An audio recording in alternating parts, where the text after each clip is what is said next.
Hi friends, இன்றைக்கி நம்ம சேனலில் பார்க்க போகிறது நல்ல ஒரு ஹெல்த்தியான பிரேக்ஃபாஸ்ட் ரெசிபி கார ராகி புட்டு.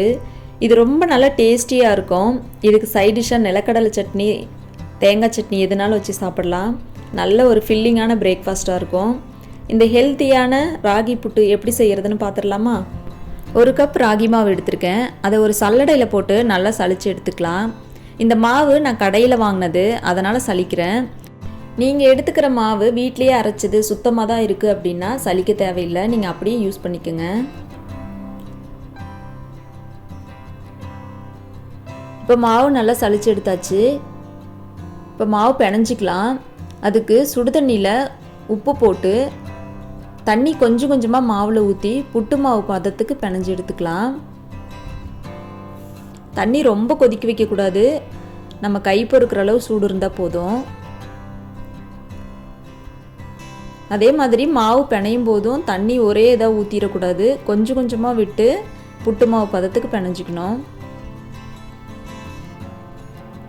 இந்த மாதிரி மாவு பிடிச்சி உதிர்த்து விட்டோம் அப்படின்னா நல்லா உதிர்ந்துடணும், அது கரெக்டான பதம். இப்போ மாவு ரெடி ஆயிருச்சு. இதை ஒரு இட்லி பாத்திரத்தில் அப்படியே வேக வச்சிடலாம்.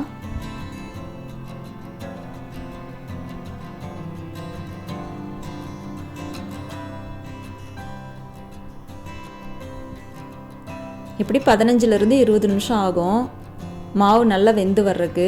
அந்த வெந்துட்ட உடனே நல்ல மணமாக இருக்கும், ராகி மாவு மணம் நல்லா வரும். இப்போ மாவு நல்லா வெந்துருச்சு. இப்போ தாளிச்சிடலாம். அதுக்கு அடுப்பில் ஒரு கடாய் வச்சுட்டு அதில் ஒரு 3 ஸ்பூன் கடலெண்ணெய் ஊற்றிக்கலாம். அதில் 1 ஸ்பூன் கடுகு, அரை ஸ்பூன் ஜீரகம் போட்டுக்கலாம். கடுகு ஜீரகம் பொரிஞ்சதும் 1 ஸ்பூன் கடலைப்பருப்பு, 1 ஸ்பூன் உளுந்து போட்டு பருப்பு நல்லா ப்ரௌன் கலர் வர வரையும் வறுத்துக்கலாம்.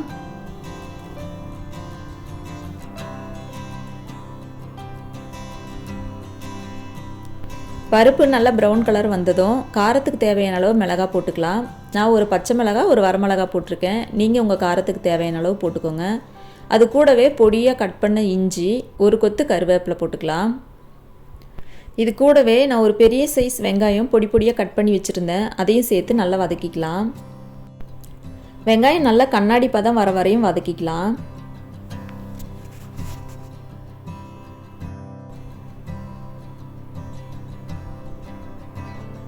இப்போ வெங்காயம் நல்லா வதங்கிருச்சு.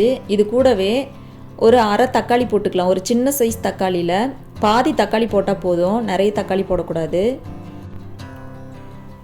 அது கூடவே இதுக்கு தேவையான அளவு உப்பு போட்டு வதக்கிக்கலாம்.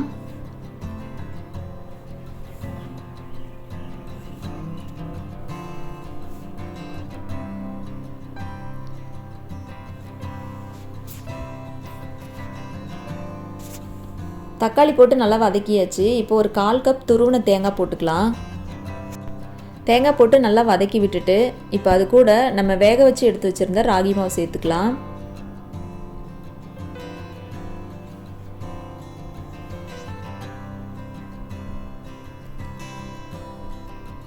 மாவு போட்டு நல்லா கிளறி விட்டுக்கலாம்.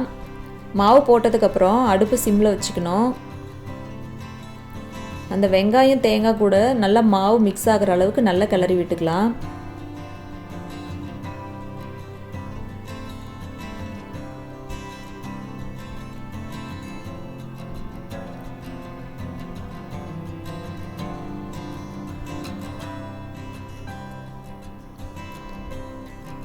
மாவு போட்டு நல்லா கிளறி விட்டுட்டு ஒரு மூடி போட்டு 1 நிமிஷம் வேக வச்சு எடுத்துக்கலாம். சிம்மில் வச்சுட்டு 1 நிமிஷம் வேக வச்சு எடுத்துக்கலாம்.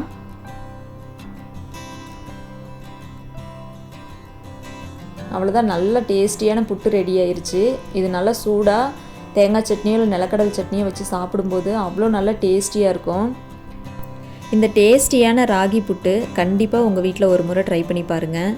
குழந்தைங்கள்லேருந்து பெரியவங்க வரையும் எல்லாருமே நல்லா விரும்பி சாப்பிடுவாங்க. உடம்புக்குமே அவ்வளோ நல்லது. காலையில் நேரம் செஞ்சு கொடுத்தோம் அப்படின்னா நல்ல ஒரு பிரேக்ஃபாஸ்ட் கொடுத்தோங்கிற திருப்தி நமக்கும் இருக்கும், சாப்பிட்டு அவங்களுக்கும் இருக்கும். ஃபீட் பண்ணிகிட்ருக்கிற மதர்ஸ் இதை அதிகமாக எடுத்துக்கிறது ரொம்ப நல்லது. இந்த ஹெல்த்தியான ரெசிபி உங்களுக்கு பிடிச்சிருந்தா லைக் பண்ணி, ஷேர் பண்ணி, கமெண்ட் பண்ணுங்கள். அப்படியே நம்ம சேனலை சப்ஸ்கிரைப் பண்ணிவிட்டு பக்கத்தில் உள்ள பெல் ஐக்கானை கிளிக் பண்ணிக்கோங்க. அப்போ தான் நான் போடுற வீடியோஸ் எல்லாமே உங்களுக்கு நோட்டிஃபிகேஷனாக வரும். நெக்ஸ்ட் வீடியோவில் பார்க்கலாம். தேங்க்யூ.